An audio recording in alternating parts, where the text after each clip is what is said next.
My mother stole my rich fiancé. 10 years later, at our grandmother's funeral, we reunited, and my mother said, "Poor you, still single at 32, look at my husband. Handsome, rich, and happy." I replied, "Meet my husband too." When I called my husband, my mother turned pale, because he was. I never imagined that a phone call could turn my life upside down, but that's exactly what happened.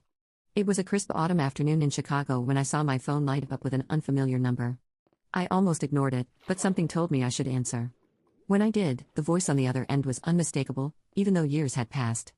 "Samantha, it's Veronica," she said, her tone dripping with an odd mix of formality and something I couldn't quite place. "Veronica," I replied, trying to keep my voice steady. "What's going on, Veronica?" My estranged mother had called to deliver the news that our grandmother had passed away. The news itself was shocking, but the way she spoke made it clear she had a hidden agenda. "I just wanted to let you know," she said, her voice tinged with a hint of mockery. "I'm sure you're busy with your modest life." I could almost hear her smirking through the phone. Her words stung, but I tried not to let it show. "Thank you for letting me know. I'll make arrangements to come." It wasn't just her words that hurt, it was the memories they dredged up. Growing up, Veronica was always the gold digger. She had my father's favor and a certain charm that seemed to make everything fall into place for her. As for me, I was often left in the shadows. Even though I tried my best to excel, my efforts seemed to be overlooked. Veronica and I hadn't spoken much in years. After she had stolen David from me, I cut ties with her, and by extension, with the rest of my family. It wasn't just about the betrayal, it was about how it highlighted the unequal treatment I had always felt. David had been my fiancé, the love of my life, and we had a future planned together. That was, until Veronica, with her manipulative charm, came into the picture. David left me for her, and I was devastated. It wasn't just a broken relationship, it was a betrayal that left scars. Our family had always been fractured.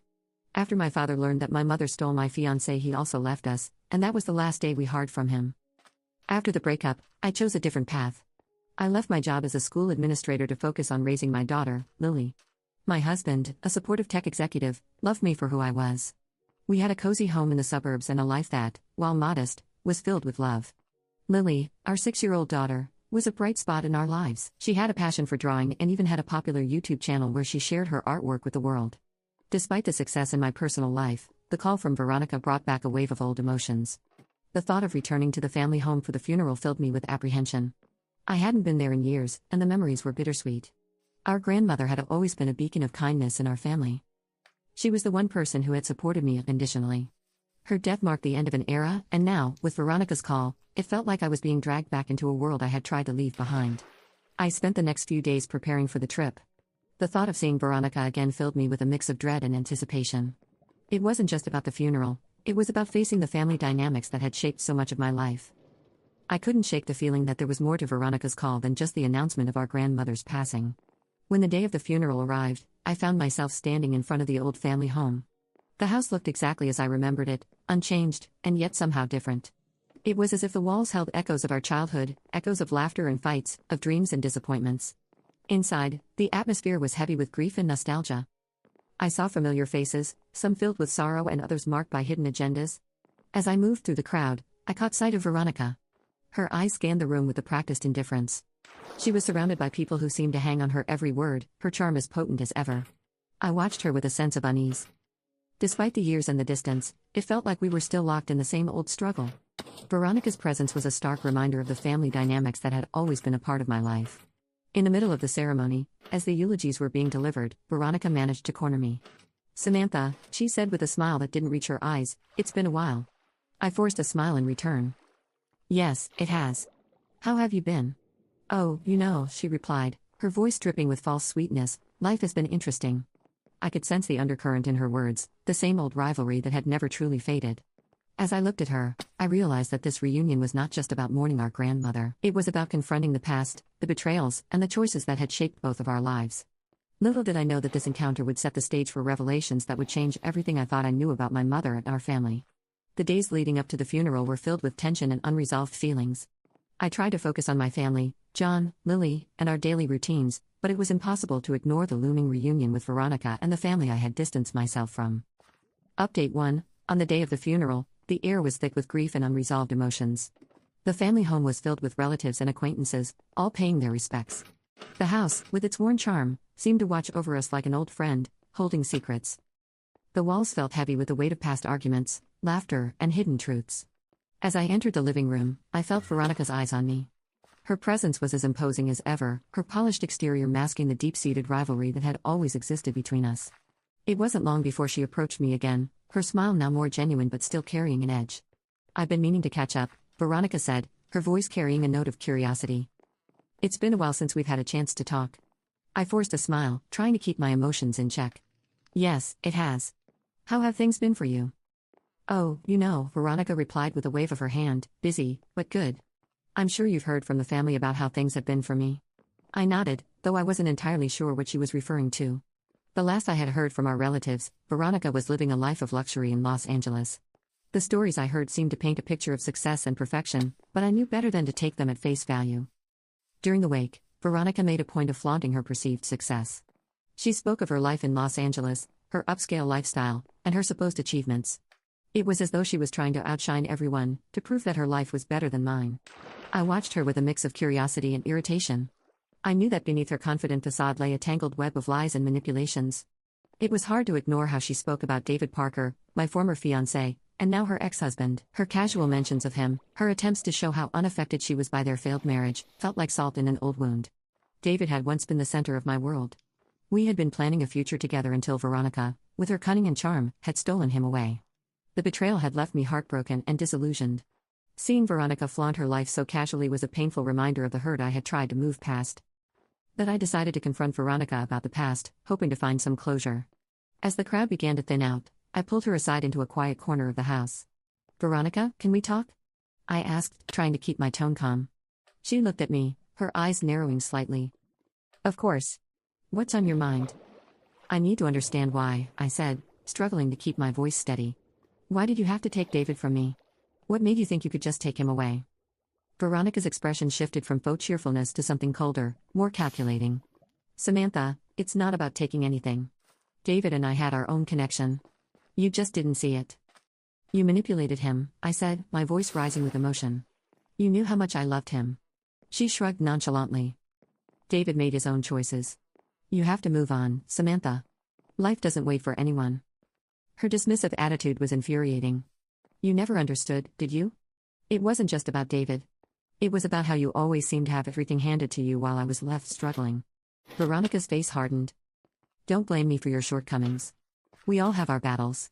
Maybe if you had been more assertive, things would have been different." Her words felt like a stab in the dark, hitting all the old wounds that had never fully healed. I wanted to lash out, but I took a deep breath, trying to stay composed. "This isn't just about David," I said. "It's about our family, the way things have always been stacked against me." Before Veronica could respond, we were interrupted by the arrival of some distant relatives. I had no choice but to step away, the confrontation unresolved. The rest of the evening was a blur of faces and condolences, but my mind was occupied with thoughts of the past and the unresolved issues between my mother and me. The next day, as the funeral came to a close, I felt a sense of both relief and apprehension. The family dynamics were as tangled as ever, and I knew that there was more to uncover. My mother's perfect life was beginning to crack, and I was determined to see the truth come to light. I left the funeral with a heavy heart but a renewed sense of purpose. There was more to the story, and I was prepared to face it head-on. The confrontation had set the stage for deeper revelations, and I was ready to uncover the full extent of the lies and deceptions that had shaped our lives. The days following the funeral were filled with an unsettling calm. I found myself replaying my confrontation with my mother over and over, seeking clarity in the chaos. It was clear that the family's underlying issues were far from resolved. My mother's apology, though appreciated, did little to mend the rift that had existed for years. John and Lily were my anchors during this tumultuous time. They sensed my distress but chose to offer comfort rather than prying into my troubles. Lily, with her innocent curiosity, continued to pour her heart into her YouTube channel, sharing her drawings with the world. Her joy was a bright spot amidst the darkness. It wasn't long before the next chapter of this saga unfolded. My mother, ever the drama queen, took to social media to mock me subtly. Her posts were veiled in sarcasm, presenting herself as the picture of success while implying that my life was dull and insignificant. It was frustrating to see her attempt to diminish my happiness in such a public way. That's when Lily's YouTube channel became a weapon in this battle. One evening, after a particularly cruel post from my mother, Lily and I decided it was time to use her platform for more than just showcasing her drawings. I helped Lily create a video that countered my mother's lies, focusing on the positive aspects of our life and subtly addressing the falsehoods she was spreading. The video, while innocent on the surface, contained enough pointed references to make it clear that we were aware of my mother's attempts to undermine us. It quickly gained traction, and soon the comment sections of both Lily's channel and my mother's posts were flooded with reactions. People began to see my mother's facade for what it was, an elaborate mask hiding insecurities and deceptions. As the video went viral, her reputation started to crumble. The social media backlash was swift and harsh. Comments pointed out the discrepancies in her stories and questioned her integrity. The spotlight she had so carefully crafted was now exposing her vulnerabilities. Meanwhile, her personal life began to unravel in parallel. David, struggling with the public fallout from our confrontation and the negative attention surrounding his and my mother's failed marriage, made a significant error at work. It led to his dismissal from his position as a software engineer. The professional and personal pressure became too much for him, and he fell into a deep spiral of self-doubt. Unable to cope with the financial and emotional strain, my mother made a drastic decision. She filed for divorce, severing the final ties with David. Their son, James, became a casualty of this turmoil. Due to my mother's unstable situation, he was placed into a care facility, a stark contrast to the privileged life she had once flaunted. The family dynamics were shifting rapidly. My mother, who had always been more sympathetic to me, approached me with a heartfelt apology for the past. She admitted that her favoritism towards herself had been a mistake and acknowledged the hurt it had caused. "I'm sorry for everything, Samantha," she said, her eyes filled with regret. "We should have done better by you. I see now how much pain we've caused." I appreciated her words, but the scars of the past were not easily healed. I chose to maintain a distant but cordial relationship with her, focusing on what truly mattered, my family's happiness and well-being. In the midst of these revelations, John and I decided to take a break from the chaos. We planned a joyful outing to an amusement park, a chance for Lily to enjoy herself and for us to reconnect as a family.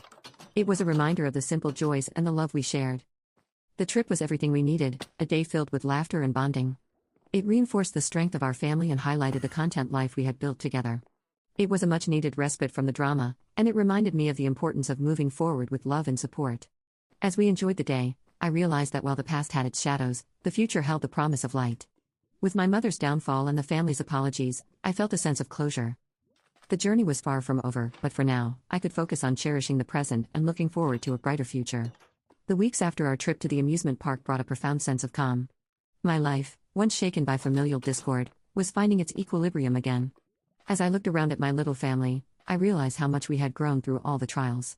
My mother's downfall was a hard pill to swallow, but it was a reminder of the destructive power of envy and manipulation. Her failed attempts to belittle my life had only served to bring her own downfall into the spotlight. The divorce, the loss of her son to a care facility, and her diminishing reputation were harsh consequences of the path she had chosen. David, once a part of my life and now a figure of past regrets, faced his own set of challenges. His dismissal from his job had left him struggling to find his footing. Yet despite everything, there was a sense of detachment on my part. My focus had shifted entirely to my own family and the life we had worked so hard to build. John and I continued to nurture our relationship, finding strength in each other. Our daughter, Lily, thrived in her creative endeavors. Her YouTube channel remained a beacon of joy and positivity, helping to distract from the negativity that had surrounded us. Watching her grow and flourish was a constant reminder of what really mattered. One day, I received a letter from my mother. In it, she expressed her sorrow for the way things had unfolded and asked for forgiveness. Her apology was heartfelt, but I knew that mending our relationship would take time. I responded with kindness, acknowledging her regret while emphasizing the importance of moving forward. Our family dynamics had been altered permanently, but the experience had also brought clarity. My mother's favoritism towards herself and the subsequent fallout had taught me invaluable lessons about resilience and forgiveness. It was clear that healing from these wounds required more than just time. It required understanding and a willingness to let go of past grievances. In the quiet moments of reflection, I understood that the pain of the past had forged a stronger bond within my own family. John, Lily, and I were more connected than ever, and our shared experiences had deepened our appreciation for one another. We found solace in our daily routines and the small moments that brought us joy. As summer turned to fall, I began planning a new project, one that would honor the lessons learned in the family we had become. I started a community initiative focused on helping families navigate conflicts and build stronger relationships. It was a way to turn my experiences into something positive, offering support and guidance to others who might be facing similar challenges. Looking back, I saw how far we had come from those turbulent days. The confrontation at our grandmother's funeral, the subsequent revelations, and the social media battles had all led to a profound transformation. My mother's story was a cautionary tale, but it was also a testament to the strength of my own resolve and the importance of moving forward with love. As I closed the final chapter of the story, I felt a sense of closure. The journey had been arduous, but it had also been enlightening. The road ahead was filled with promise, and I was ready to embrace it with an open heart. In the end, it was the love of my family and the lessons learned that had guided me through. With John by my side, Lily's laughter brightening our days, and the community project taking shape, I knew that the future was ours to shape. And as I looked forward, I carried with me the certainty that no matter what challenges lay ahead, our family's strength and unity would guide us through.